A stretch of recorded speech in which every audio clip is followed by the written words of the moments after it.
Would the New York Jets really decline the fifth-year option on Alijah Vera-Tucker's contract? We discuss.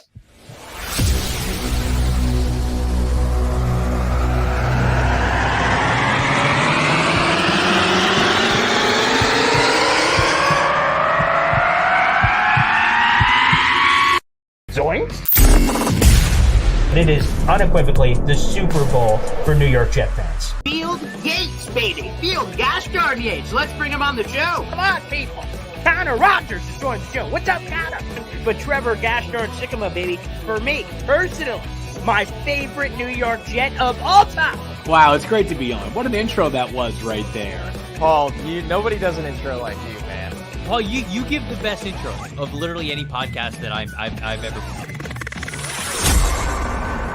I'm gonna lose my gosh darn bananas.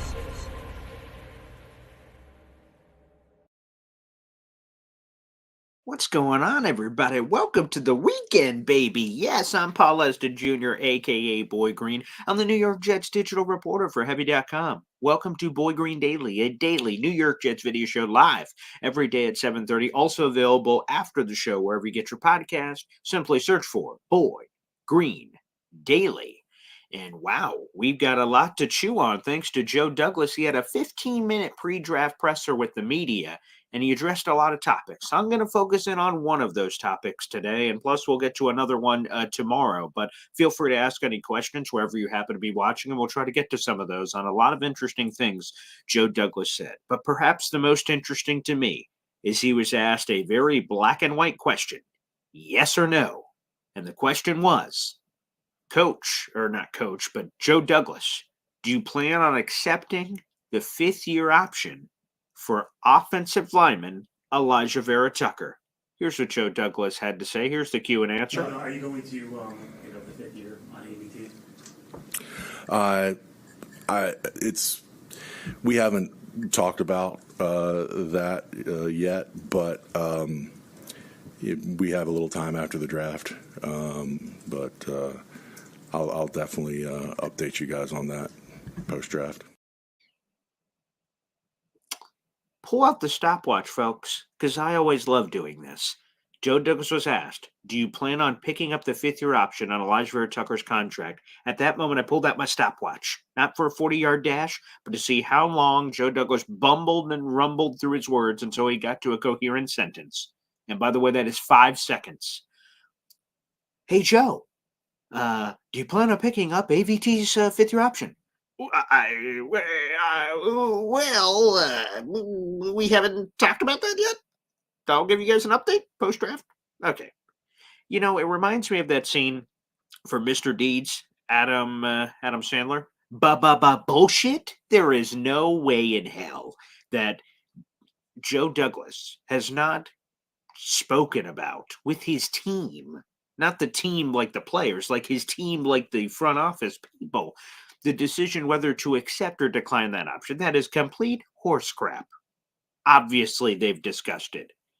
But and I just want to say, because I've had a lot of fans. I wrote a piece, tweeted out about it, and I had a lot of fans coming at me saying, hey, he didn't say that at all. He said they didn't talk. That means they didn't talk. Our GM doesn't lie. Okay, it's lying season, pal. People lie all the time. And I find it interesting. There's a full article in the YouTube description down below. But I find it interesting because, so this time, multiple opportunities this offseason, Joe Douglas kept kicking the can down the road. And you guys know because you've seen it. On Boy Green Daily and Boy Green Meets Woody and just like interviews in general on my channel, I've had a lot of team insiders on the show this offseason. Zach Rosenblatt, Brian Costello, a bunch of them. And I've asked them all the same question ever since that presser. Not this presser that just happened, pressers in the past, where he was asked about ABT and he just kind of, kicked the can down the road.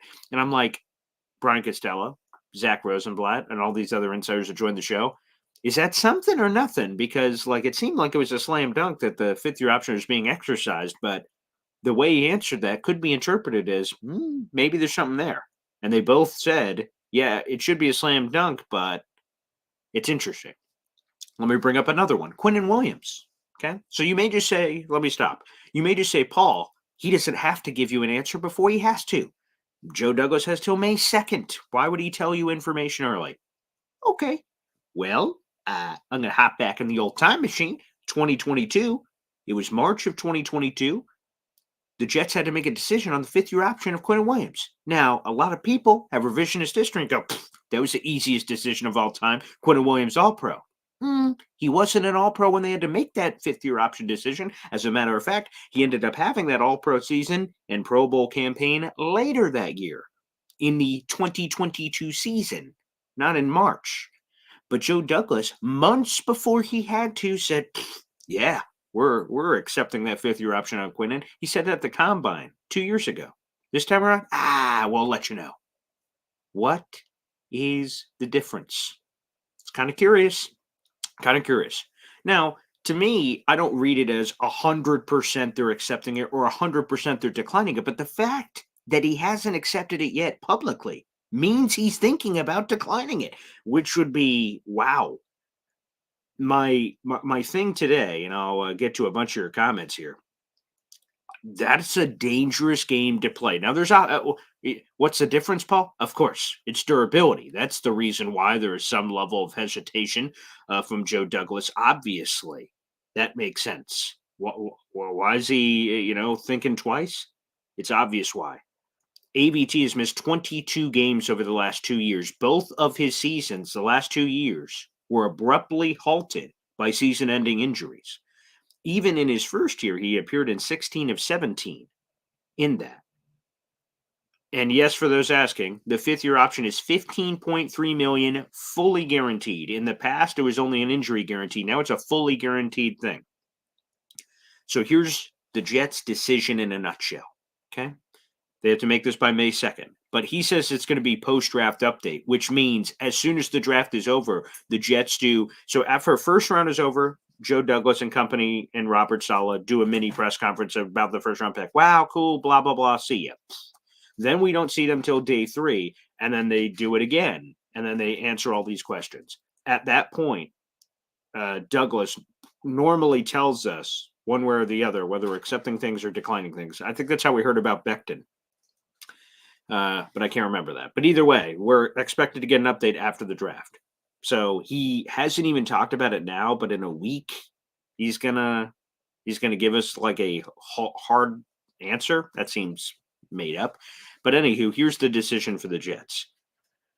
If they accept the option, again, it's $15.3 million, fully guaranteed. And by the way, I have my number here. That would make him the number 11 highest paid guard in the NFL. That $15.3 million number at this point. There could be guards that get paid between now and then, but at this moment in time, that would make him, in that individual year on an annual salary, the number 11 highest paid guard in football. He's owed a lot less this year. If they accept it, the Jets have AVT under team control for the next 2 years.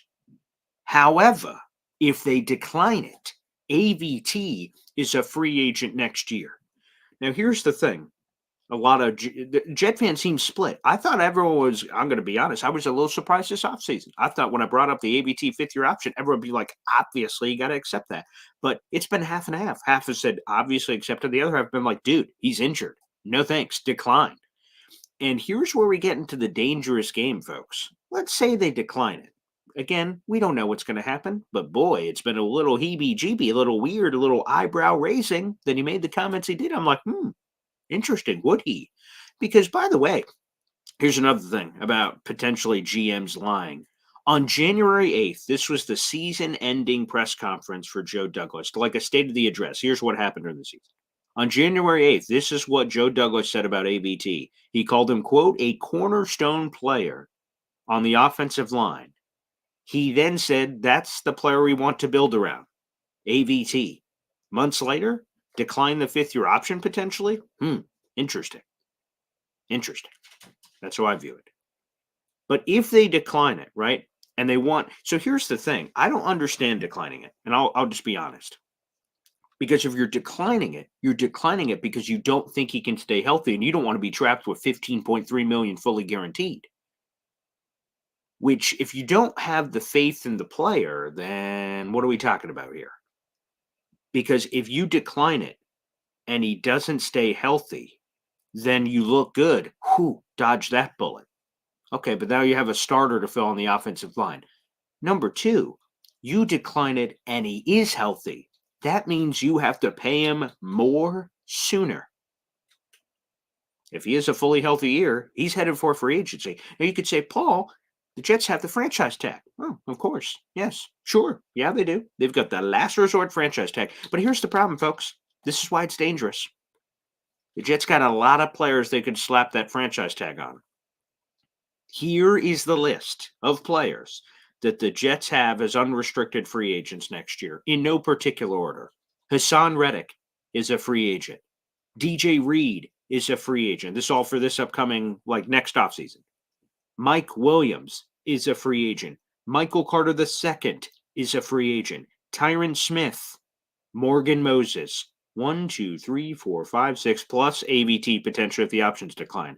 That's a lot of players that are set to hit the open market, and you only got one franchise tag. And if that wasn't enough, okay, Paul, that's a pretty long list. That's a little nerve-wracking. How about this? The entire 2022 draft class is eligible to discuss a contract extension for the first time in their careers. So, right now, it's hunky-dory, right? Sauce is goofing around, hanging out with OBJ, and, Garrett's hanging out with Rodgers. It's all groovy. It's all fun. But it reaches a new level next offseason because all of a sudden it's not fun and games anymore. Hey, pay me will be the response from Sauce, Garrett, Jermaine, Brees. Brees, next year, is the last year of his deal. The other three are just eligible for the first time. The Jets have a lot of money to pay. And then they got the free agent list. If you decline the fifth-year option of ABT and he's awesome, you've got a tough problem because now you have to pick which one of those guys you're keeping. Which ones go, you know what? You didn't believe in me. You declined my fifth-year option. I'm actually going to hit the open market. And then maybe you lose AVT. So boy, oh boy, oh boy. This is a difficult decision. Of course it's difficult because it's complicated. Maybe it's the better way. Facebook relationship, boop, boop, boop, it's complicated. That's probably the best way to describe this AVT thing. Because I thought it was a slam dunk decision to accept it because AVT is young. He plays on the offensive line, and you've seen when healthy, he played 16 of his 17 games in his rookie season. He has the Pro Bowl, All-Pro potential, all that jazz, and he's so valuable playing all these different positions. Boy, it's risky. It's risky. That's the point. Very risky. You decline it, you make him prove it in what would ultimately become a contract year, and he stays healthy, maybe give him the long-term deal. But if you accept it and he gets hurt again, then you're stuck with this guy who, in theory, was injured in 3 of 4 years. And who knows? It's just, oh boy. It's a difficult decision. So it kind of caught me off guard. I'm going to be honest. I assumed this was a slam dunk from the very beginning, but it doesn't appear to be, which makes it tough, which makes it, like I said, very difficult. It's a big offseason coming up next year. Hassan Reddick, DJ Reed, Mike Williams, Michael Carter II, Tyron Smith, Morgan Moses, plus the 2022 draft class can talk money now, which is something the Jets obviously have to plan for and get ready for. But again, I want to reiterate a couple of points and I'll answer some questions. There's no way in hell that Joe Douglas and the Jets haven't talked about this yet. That's ridiculous. Again, Adam Sandler, bullshit. That's complete trash. That's not true. That's lying season. They have till May 2nd to make this decision. Again, that option, which would be for 2025, you have to make a decision after a player plays 3 full years, or not 3 full years, just 3 years in general in the NFL. And ABT has. His first year played 16 to 17 games. The next 2, he had season-ending injuries, both in Denver. And now we're here at decision time. Accept or decline. You accept, you have him for team control for 2 years. You decline, he's a free agent next offseason. That's the big, big decision for old Joe Douglas. We'll keep an eye on that and see what happens. Fascinating. By the way, Antoine Staley, the New York Daily News, came to the same conclusion I did. Here's him. He was in that room, and this was his quote from one of his takeaways from the Joe Douglas presser. Quote, Douglas didn't sound too convincing that he would pick up the 5th-year option on Alijah Vera-Tucker. That's Antoine Staley. So for people that say, Paul, you're reading too much into it, well, Antoine Staley was there who came to the same gosh darn conclusion. All right, we got a lot of comments here. Okay, morning, everybody. Good morning. Okay. He did give us something to chew on, John Sauer. Very nice for the press conference. I appreciate it. Thanks for the content, pal. I had other things to get to, but I will get to the latest thing. Snowball, show us the hats. I don't know. We'll pick a number, and I will do a video for the hats. I don't know.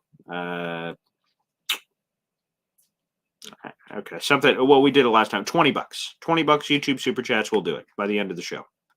I will, like I said, I don't think I can move the camera, so it'll have to be a separate YouTube video, but I will record it literally as soon as we're done, and I will give you guys a full MTV Cribs tour of that hat wall, which for those who don't know, this hallway over here has Jet hats and a hat collection from floor to ceiling across the entire hallway. And everyone's been curious to see more of my life and see that crazy hat collection. You guys can. Again, if by the end of today's show we get $20 in super chats for anything, I will make sure that I show you guys that on YouTube. I will record a quick video and I'll put it on there. Lewis here. After hearing what JD said about ABT, I'm thinking that the Jets might lean towards drafting Fitano. And here, Lewis, I was just thinking about that. Now, I'm going to be honest. That would suck. And here's why. Like, what I want the Jets to do, maybe it wouldn't, but what I want the Jets to do is draft a guy to add to the pile, not to, like, swap out with someone. That's a part that kind of grinds me a little because I want ABT and a first rounder. You know what I mean? Like, I want ABT to stay, and I want another first rounder to add to the pile. To replace ABT would suck because, like, hopefully Fontenot can be healthy, of course, but like half as good as ABT was. Then you're like, like, for instance, like if we get a wide receiver, Garrett Wilson, Mike Williams, and Roma Dunze. Whoa. Okay. Now we got 3 guys. And then maybe they can re-sign Mike. Maybe they don't. I don't know. But yeah. Maybe you're right, though. Maybe that's the forward thinking. Then after the draft, we're like, yeah, we're going to decline that option. They were like, whoa, mama. Maybe that's obvious immediately after. And he's the long-term replacement. But I guess we'll see. That could be. Good morning to my mother in here. Good morning to all you guys.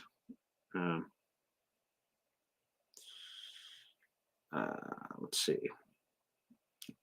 Yeah, some people are saying Paul's reading too much into it. That's possible, I guess. Like I said, $15.3 million fully guaranteed for the 5th-year option.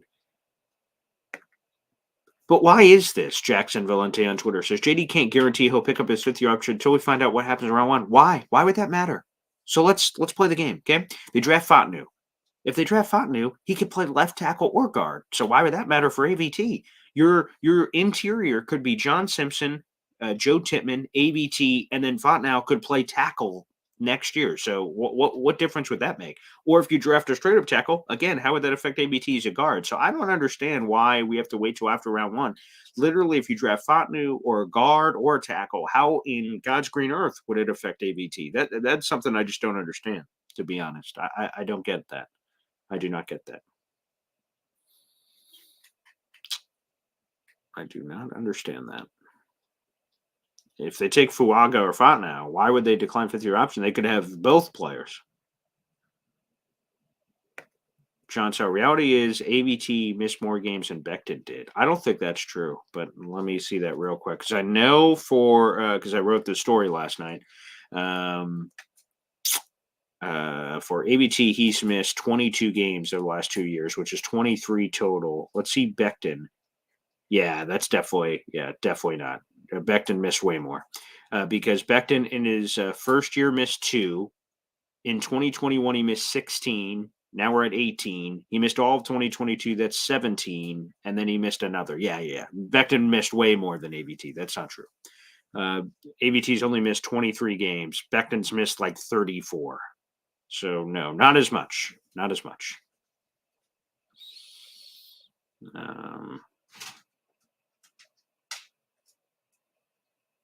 There's a lot of questions to ask. Phil says, part of the Board Green Superfan Club. Appreciate you. I don't care what anyone says, but moving a guy around the line all the time contributes to injuries, and luckily they're keeping him there. That's what they say anyway. We'll see if it's true. When an injury hits, it'll be interesting to see if they move him around. That will be interesting to see. Yeah, where is Dakota? I'm wondering where Dakota is, or Knoble for that matter. Where's Knoble? John Sauer. Irrelevant guys, 15.5 million guaranteed to a player who hasn't played is insanity. He's not going to be tendered. He has to show he can play a full season. People would run. How old is AVT? Let me just check that real quick. That I don't know off the top of my head. Or is he's got to be super young? He's 24. He turns 25 over the summer. Man, if he shows anything next year, he's getting paid a bag next year from somebody if he hits the open market.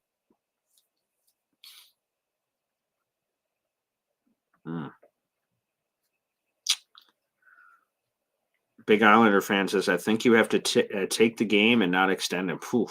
Again, like I said, that's risky, man. You put yourself in a very tough position. Because I'm an optimist. I see the glass half full. I see AVT having a fully healthy season next year, staying at guard and not moving around anymore. And then all of a sudden you got to pay him sooner, along with everyone else you got to pay. Is there enough money in the coffers? I don't know. I'm not the accountant. I'm not a math guy. So that's different people, I suppose. Ricky New York says, Brees, we should extend first and give up as much upfront as possible so it's out of the way. Then we have him at reasonable cost for 4 years. Yeah, I hope so, because I love Brees a lot. Obviously, he's a dynamic player. He's been a fun player.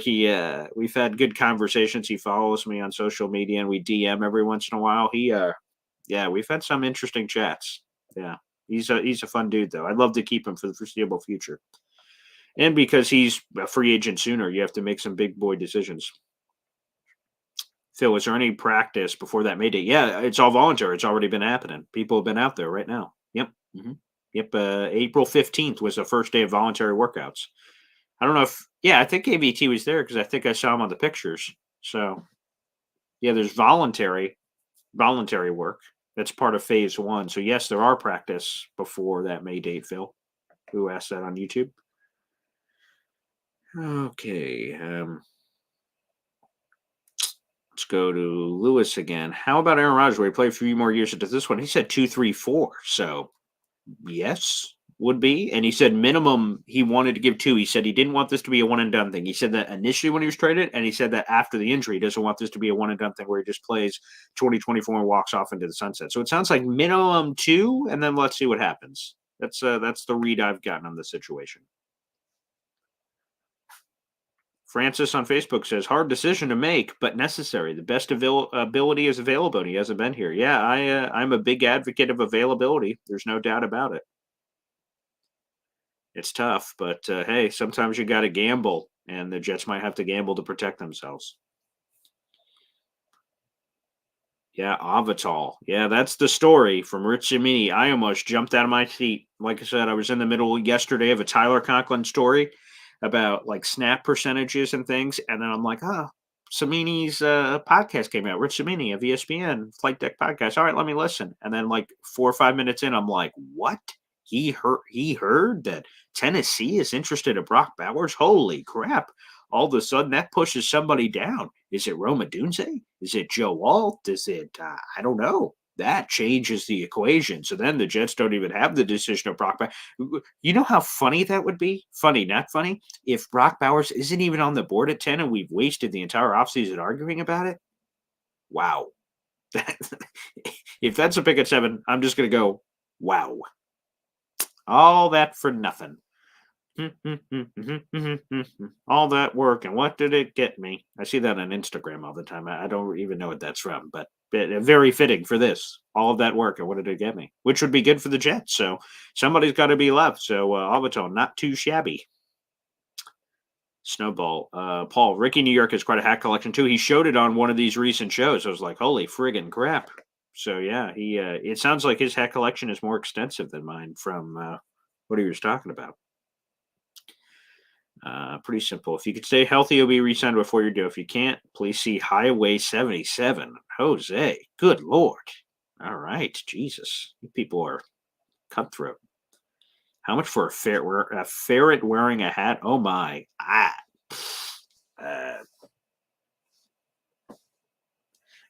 It'd be a little more expensive, I guess. I don't know.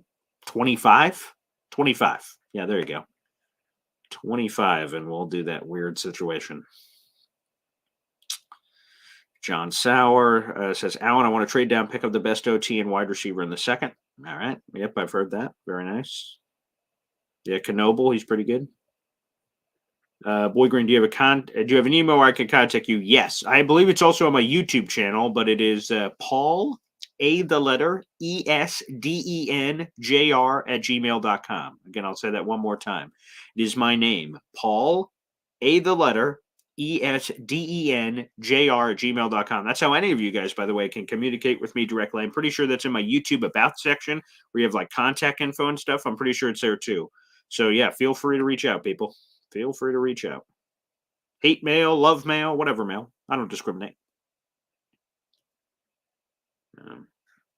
Nick, yeah, without that depth, we're just an injury or two away from another rough season. That would be brutal. Hopefully, we get some good health. I think we're due.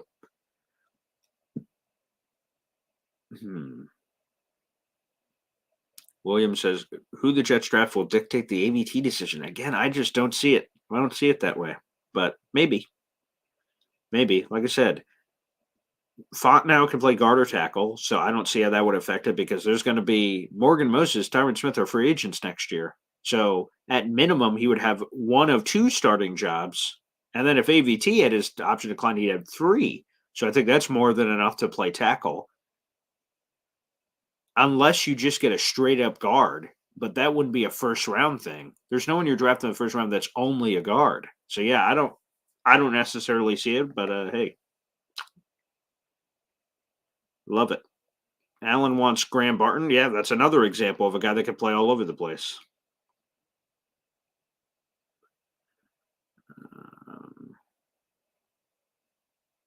Knoble. You guys are funny. Let's see. Extend AVT, keep him at one position. Yes, I'm for that, please.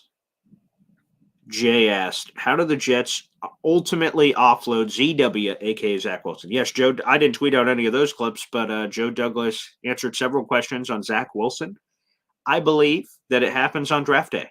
Not the first round, probably the second or third or second or third day. And it's Zach Wilson and a sixth for a fourth, or Zach Wilson and a sixth or a fifth. It's something like that, I think, is what happens. Zach Rosenblatt in his article yesterday said, still the likeliest destination for Zach Wilson is the Denver Broncos, who only have Jarrett Stidham and Ben DiNucci as the quarterbacks. So if they miss out, and I don't believe they have a second round pick, so if they miss out, they don't really have any capital to move around.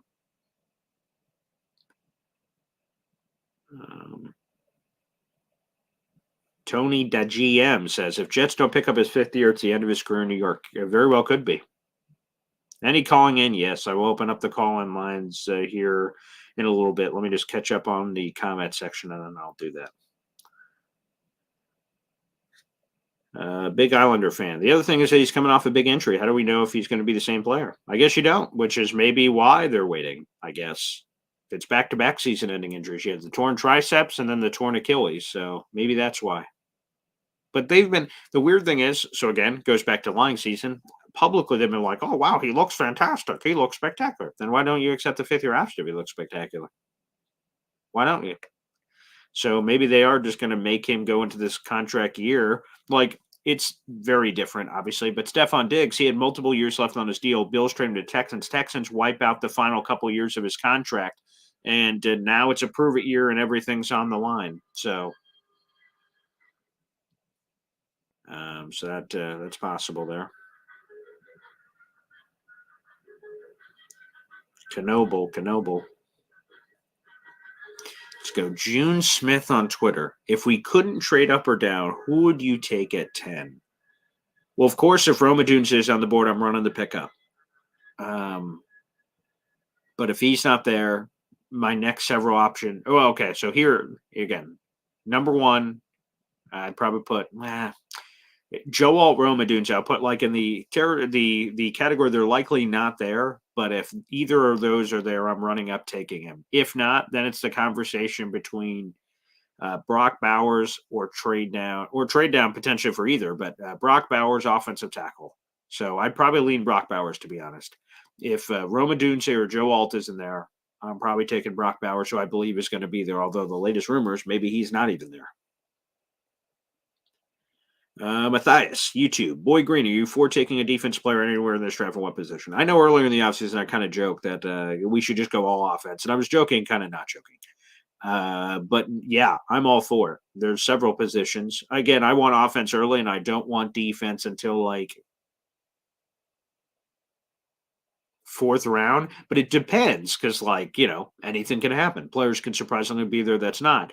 But look for defensive tackle. They don't have a long term guy. They have Quinnen and a bunch of guys on 1 year deals, like Ifotu, Solomon Thomas, and who else? Javon Kinlaw. Those are all 1 year deals. There's no long term guy next to Quinnen. So I could totally see a defensive tackle. Tavondre Sweat starts to slip.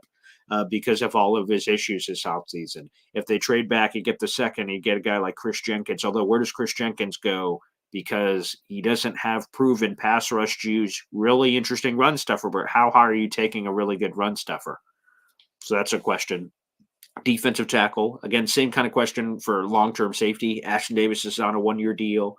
Chuck Clark's on a 1 year deal. So you don't have a long-term guy there outside of Tony Adams. Safety could be up there. Corner's a sneaky one because, like I said, DJ Reed and Michael Carter II are both free agents next year. What are the Jets going to do? Also, Brandon Eccles, I believe, is a free agent next year. So there's a lot of free agents there for that. All right, let me skip down. I believe we got a YouTube super chat in. Let me see this. Golden Robert jumps back in. Appreciate you, buddy. We will be 12W or 5W, depends on 3 older players' health. We sweep division. Oh, he's saying 12 wins, 12 and 5, I think is what he's saying. We will be 12 and 5, depends on 3 older players' health. We sweep division. Green Dad get weapon off. Wow, that would be, boy. The Jets haven't had 12 wins since, what is that, 98? Sign me up, baby. I think we are winning the AFC East, baby. So AFC East division champs for the first time since 2002. That would be spectacular. I'm ready to put that hat shirt combo in the cart, baby. So Golden Robert, let's speak it into existence, brother. It's all there. Dolphins, their defense imploded this offseason. And Tua's about to get like a ridiculous bag. So that's going to restrict them even more. New England is just a basement fodder. And then you have the Buffalo Bills who are weakened. They are weakened. Blood in the water, and I'm a shark, and I'm smelling it, baby. So sign me the heck up. Yes. I believe they can't take the division. Yeah, and good luck to the Knicks today. I know they play at 6 o'clock against Philadelphia. NBA playoffs start today. I'm really excited for the NBA playoffs. I love that. All right, another super chat in. We got Edward Ziff joining us on YouTube. Take premium wide receiver at 10 or trade back and take offensive line. Yeah, the primo guy, again, that's realistic, is Rome Odunze, the Washington wide receiver. Again, he's a farm boy, was milking cows when he was younger. He improved exponentially, statistically speaking, in every season at Washington, which led to this highlight season that just happened, which is awesome.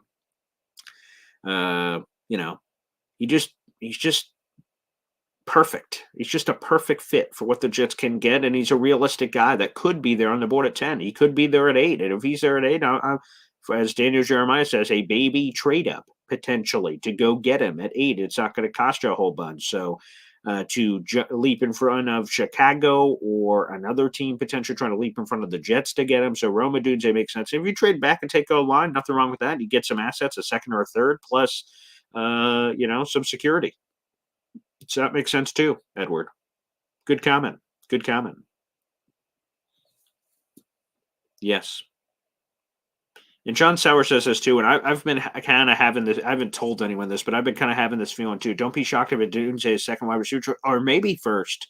Like we just get the shock. I've been thinking about that because I was thinking about the 2022 draft the other day, where Derek Stingley, whoa, he's the first corner, or Drake London, whoa, he's the first wide receiver.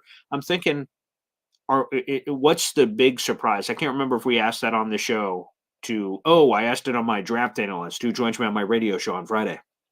I'm like, what is the surprise? We're like, whoa, okay. I didn't expect that position to go for, or that player at that position to go for. So, ready? Is it Rome Odunze, wide receiver 1? Is it like a surprising quarterback? We're like, whoa, what the hell? Like something surprises you and gets you a little bit? That one would be kind of interesting. So maybe it is Odunze that shocks us all. You got Bang Mateo here. J.C. Latham is a bare minimum, low effort prospect. Yeah, I've heard some people criticize that, but boy, the measurables are wildly intriguing. And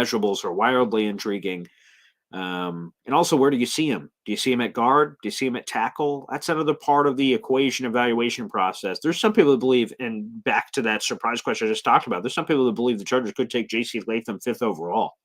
And whoa, that would certainly shock the draft there. Matthias, Paul, can you see the Joe Douglas trading any of next year's picks to move in this draft? Absolutely, I can. Yeah, I don't think he will do it willy-nilly, but for the right opportunity. But he also said it at his presser yesterday. Again, take what you will, for better, for worse. He said, without a second-round pick, we're limited on how far we can go up. He was talking about potential trade-back scenarios. So, like I said, I think 8 is realistic range. 7 is a realistic range. All this, but to get any higher, the 6th, 5th, 4th, like, oh boy, that's going to cost our kidney and our child, honestly. So, yeah, I can certainly see him getting creative because I think if he moved even to 8 or 7, he'd rather throw a 2025 4th than a pick in this year's class, or a 2025 3rd than a pick in this year's class, because this is all in. So I would say that. But I've heard some buzz about J.C. Latham 5th overall. We'll see if that's true, Bang Mateo. That's what I've heard. I heard a little bit of some of those whispers. Okay, let me see. So, okay, we got that YouTube super chat. Yep, we got that one. I see you winning our beard competition, Boy Green. Yeah. I've had a beard since like birth. I'm gonna be honest. Yeah, I've had facial hair for a long time. Part of the brand too, I guess, is how it ended up becoming it. But I'm a big beard guy. Got beard brushes, some materials, and things of that nature. Yeah, we keep it real, baby. Let me see here.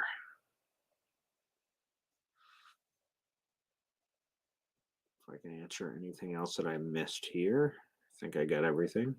Golden Robert, Mets Jets, AVT, Knicks fans. A lot of Knicks fans out there. Okay. Okay, there we go. All right, good. I think I got to everybody. All right, I will open up the phone lines to wrap up the show. Let me put that. If you're watching anywhere, so again, we got 500 plus people in the room, which I appreciate you. Thanks everybody for joining and supporting the show. If you're watching on Twitter or heavy on Jets, thanks to our heavy overlords for supporting the show. I appreciate you. This is a lot of fun. I love doing this show. If we have anybody that are watching on any of those other two portals, just make sure that you hop on over to youtube.com/boygreen25 to call into the show if you so desire. Video call in link. Okay, that is now in on YouTube. I will pin that comment. That is now pinned on YouTube. There you go, baby. If you'd like to call into the show, feel free to hit that link. As long as I can see you on camera and you're in a relatively quiet place, we'll bring you in on the show. You can ask any question you like. And as Edward says, hit the like button, baby. I've been seeing it. Most of the videos been getting over 100 likes. That makes sense. Again, if we got 400 people watching, we should be pumping, baby. So make sure you do that. That's a free way to contribute. So Edward did something really nice. It was a YouTube super chat. That's really awesome. So whenever you guys can do that, that helps. But the free way that everyone can do, no matter what your financial situation is, you guys can all like the video and hit subscribe to help grow the channel. We're at what is that number now? We're at 6.44 thousand subscribers on this Jets YouTube channel, which is an absolute blessing. All right, let's jump over to the phone lines. We're going first with this guy. We've gone all over the place in the conga line, but let's go primo number one, NY Jets FL, joining us in the middle of perhaps a workout. Lovely walk. Look at the scenery. Very great product. Beautiful. Yeah, been a workout. Oh boy. All right, Ed, or NY Jets FL. I got to take you out. I'm going to try to see if I can kind of kick you out and bring you back in. You're breaking up, pal. So I will I'll kick you out real quick. Try to re-click that link and see if you can hop back on. You're breaking up, buddy. I can't hear you. So give that another whirl if you can. Okay. And feel free, again, the pinned comment on YouTube is how you guys, lousy connection. We'll see if we could get him back on this time. But again, click the pinned comment on YouTube if you'd like to call into the show. And we'll bring you on for a final couple questions before I go pick up breakfast for my family. So before I go to that, I will try to answer a few questions. All right, let's, as the film director says with the little whoosh, take two. Let's bring in NY Jets FL a second time. What's up, brother? Hey, Paul, sorry about that. I'm literally there across you the are. street I'm literally across the street from my house, and I can't get internet. This is the weirdest thing. That's all right.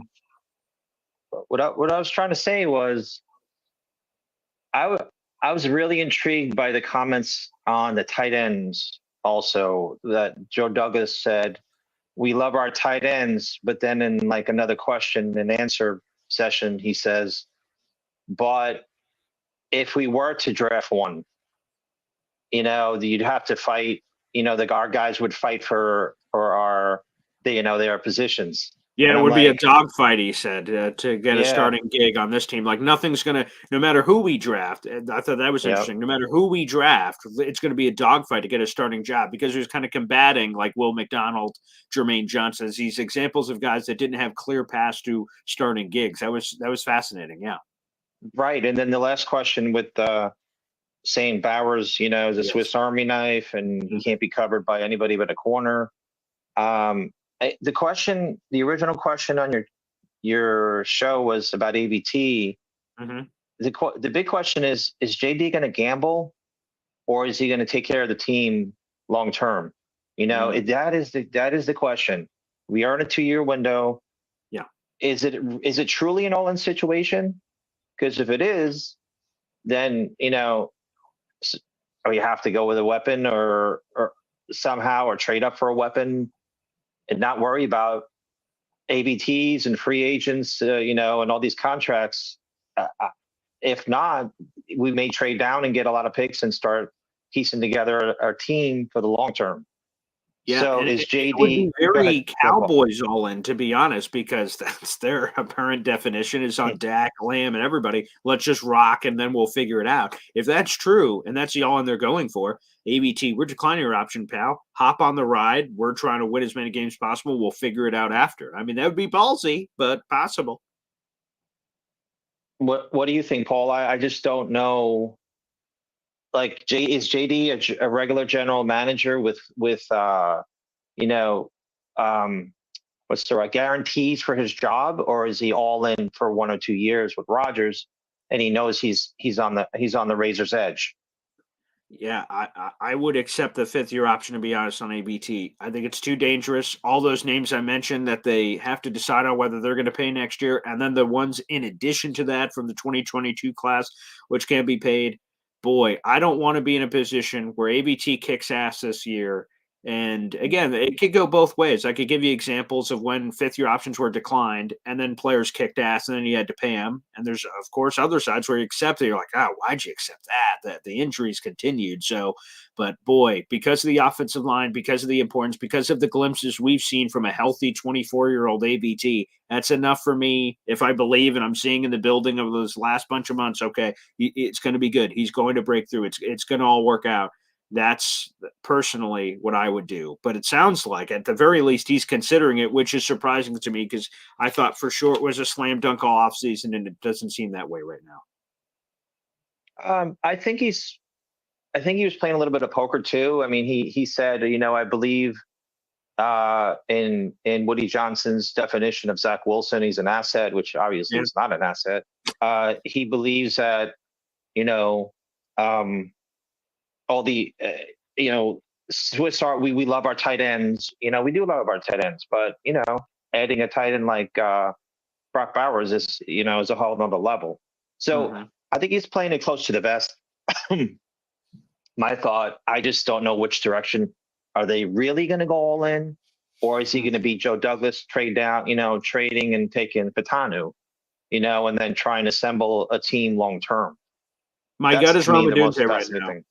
That either he slips to 10 and it's the crazy scenario in 2022 where how did Garrett fall to us and we take him, or he goes to 8 at Atlanta, and the Jets already have this offer worked out this week. Hey, Atlanta, if our guy's there, we will give you a third. We will give you a fourth. I don't know what the value ends up being. And they're like, sure, we'll do that. And then bang, draft day, you see that little notification. The Atlanta Falcons have traded the pick to the Jets. And I'm like, oh boy, they just moved up for Roma Dudze, baby. Buckle up. That's my gut right now. That's what I think happens. Do you think there's any kind of play where Denver or Las Vegas has to trade up to 10 for Penix or Knicks? I hear that Denver loves Knicks. I don't know, especially if McCarthy goes early, there's going to be more of an urgency maybe with these second tier quarterbacks. Maybe we can entice one of these teams to trade up with us and get a second rounder, even if we have to throw back a fourth to them. We have 2 fourths. Maybe we can get a second round that way.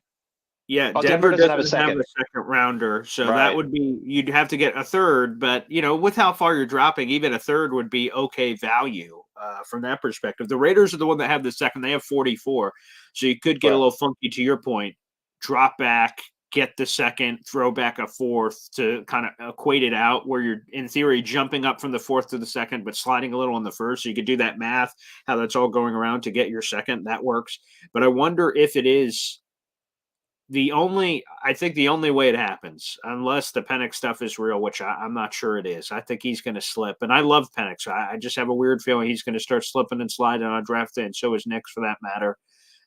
Is JJ does not go where everyone says, and we all talk up this quarterback class, and all of a sudden somehow JJ McCarthy's still on the board at 10. That's where all of a sudden 11, 12, 13 bidding were to get to 10. If they hadn't traded up already to like 8 or something with the Falcons to go get him, I think that's it. True.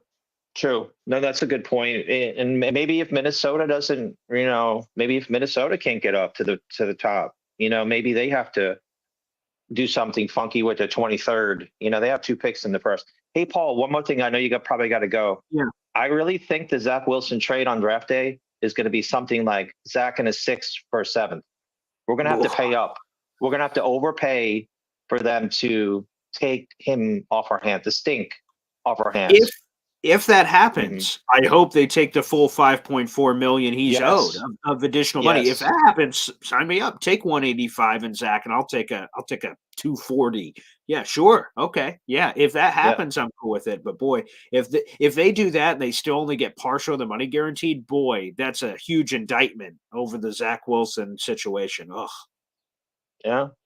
Well, maybe Joe Douglas would be Howie Roseman 2.0. You never know. Right. We'll see. Thanks, buddy, for calling in. Thanks, Paul. Have a good weekend. Okay. Yeah, you too. You have a good weekend, pal. See ya. All right. Great. Again, keep the calls in coming. I'll keep going to those here for a few more minutes before I hear my family's up in the other room. We'll go over to that. But let's go to our boy with the second best hat collection. I'm just kidding. He's first. I submit to that. He's first. I'm just kidding. Ricky New York, the #1 Jets hat fan in the universe. Let's bring him in the show. What's up, Ricky? What's happening? Johnny might have me beat on the hats. Johnny's got a big collection too. But at any rate, dude, I'm not a fan of McCarthy. I think McCarthy's like, Mac Jones. If somebody really wants to move up for him, great. That benefits us. But what I wanted to talk to you about is kind of the topic that you were touching on earlier, with all the contracts that are coming up, whether it be Michael Carter and DJ Reed, both, and the fact that we can negotiate with Sauce. We can't pay all 3 of these guys. One of them is going to be the odd man out.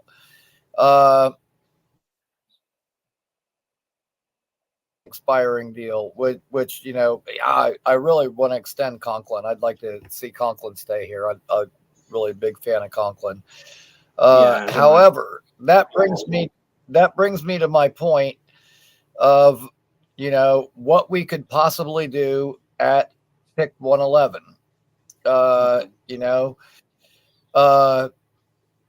I like Renardo Green a lot. I think he'll probably end up going before that. But if for some reason he fell to that range, I would love to take him there. Like I went to the LSU FSU game to start the college season last Oh year. yeah, what a game! Yeah.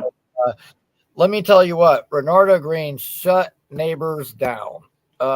2 catches for 20 yards, no touchdowns, and he had a PBU and a interception, all in man coverage, mano a mano. And then the Neighbors actually did catch 1 touchdown. He went up, got the ball, and Renardo pushed him right out the back of the end zone, so he came down out of bounds, and it didn't count. I mean, he reminds me a lot of DJ Reed. He's got makeup speed and just scrappy. The other guy that I would like in that spot maybe would be Jaheim Bell. And dude, like, I'm so sick of this Bowers talk. And at Jake's show the other day, somebody typed in the chat like, "Oh, name me another tight end that can take an end around." And I was like, okay, I will. In that game, Jaheim Bell had like a 47-yard touchdown catch where he like acted like he was going to block and then released and then caught the screen and just took it to the house. And the very next possession, they lined him up as an H-back, handed him the ball, and he took an end around 7 yards into the end zone for a touchdown run in the same game to put the game away. And another caller the other day was like, "Oh, you know what?" They were talking about Brian Thomas. They were like, "He had a really amazing game against FSU." And I was like, God, I remember him having like one really long catch. I had to go back and look at it. He ended up with 172 yards. Over 100 yards came with less than 6 minutes in the game, including a 75-yard touchdown with 1 minute and 15 seconds left. When they were down 45-17, they were getting their asses whooped. It was garbage time, and it was against the number 6 corner. So if you count that as an amazing game, man, have some context to it, people. But yeah, at any rate, I'm tired of that Swiss Army knife thing. And honestly, I don't think the Jets will take a tight end at all. But if they did, Bell is that same kind of Swiss Army knife that you can get way later. And I would like him as a pass catching option, opposite Ruckert moving forward. So that's just two guys that I really like. That, you know what, that 111 pick is so intriguing to me because we could go so many different directions. I think that's the one that has given me, the most thought over these last couple of weeks because the possibilities are just endless. I could see Dwayne Carter, defensive tackle from Duke in that spot. So many guys I could put in that spot. Kamara, the edge, if we wanted to add more Kamara, Colorado State. So many guys that so many different directions we could go there, or you could get like a Christian Jones if you want to back up tackle would be there in that range too. So many different directions you could go there, or you could get a Luke McCaffrey or somebody if you want another receiver at that point. Like so many different directions. That's honestly, that's probably one of the things I'm looking most forward to is to see what the hell they're going to do in that spot. So it is all this intrigue after all this time. And yeah, to me, 111 is the spot because we've talked about basically everything at 10. We've talked about a ton at 72. 111 is the one that's not getting the love to kick off day 3, essentially, of the NFL draft. Offense, defense, this side, could be the quarterback spot. That's where they went similar fashion for James Morgan a couple of years ago, was in that like kind of 120s run. So 111 could be like, all right, F it. Let's just get our guy, and it's Jordan Travis. You know what? I was about to say, I think 134 is the spot for Travis if he's there. I'm tempted because I love the guy. I would take him at 111 to make sure I got him, but I know the Jets aren't me and not everybody is me. So if I was Joe Douglas, I would probably wait. And if he's there at 134, absolutely. Because after that, he will not be there. So if they're really serious about taking him, I think that would be the spot for him. And I got my fingers crossed that actually happens. But yeah, I've seen a few people. I don't know if I buy this. I've seen a few people project Jordan Travis to the Jets at 185. I don't think there's any ways they're in the 6th round.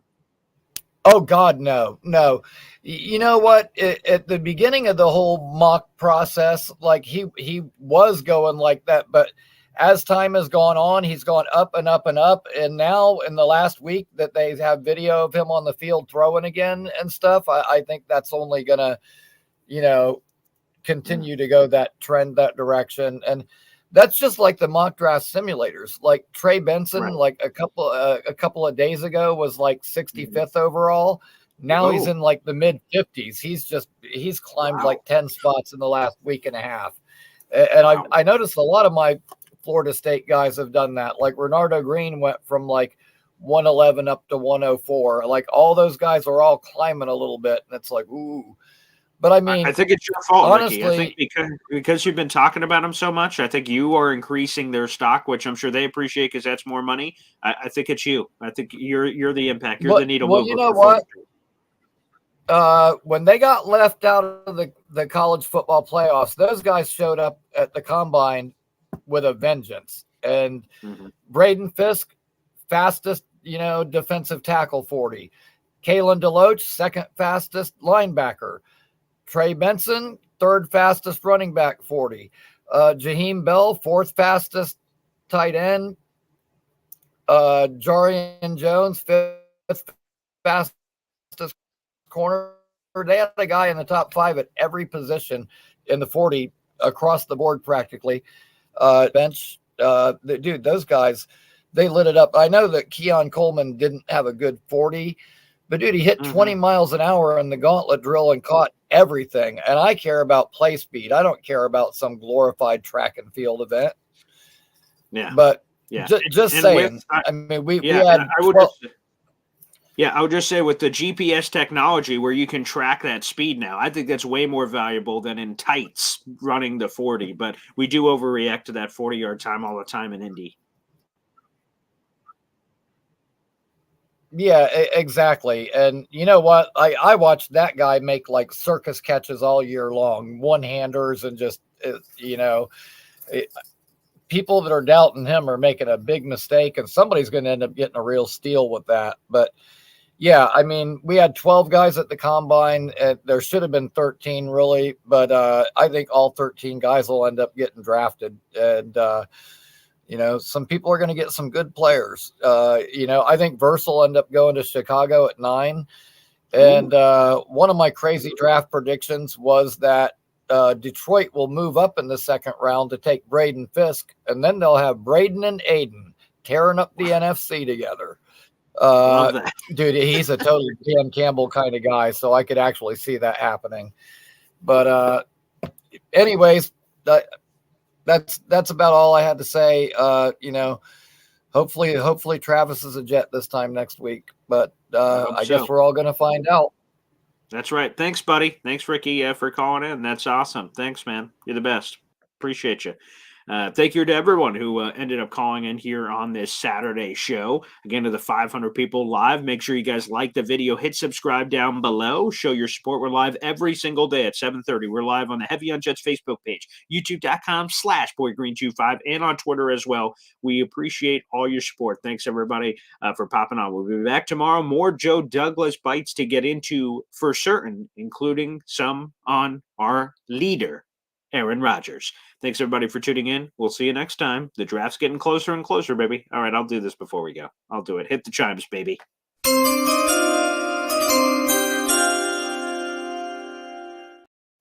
We'll be talking draft soon enough. See you later, everybody. Peace.